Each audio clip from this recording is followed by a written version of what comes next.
उद्या 25 जानेवारी रविवार, वर्षातला सर्वात मोठा दिवस, कारण उद्या आहे रथसप्तमी. फक्त एक दिवस हे काम करा आणि वर्षभराच्या व्रताचे फळ मिळवा. वेळ संपत आहे, ही माहिती शेवटपर्यंत पहा. भविष्य आणि पद्मपुराणानुसार माघ सप्तमीलाच सूर्यदेवाचे पहिले किरण पृथ्वीवर पडले होते.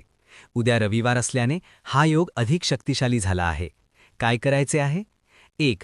मीठ त्याग. उद्याच्या दिवशी मीठ सोडून फक्त गोड जेवण करा. पद्मपुराण सांगते की जो उद्या मीठ सोडतो त्याला वर्षभराच्या सर्व सप्तमी व्रतांचे पुण्य एका दिवसात मिळते. 2. गूळ तीळ दान. गरिबांना गूळ आणि तीळ दान केल्याने तुमच्या घरात कधीही धनधान्याची कमतरता भासणार नाही. 3. करिअरमध्ये प्रगती. जर तुमची कामे अडकत असतील तर उद्या आदित्य हृदय स्तोत्र नक्की वाचा किंवा ऐका.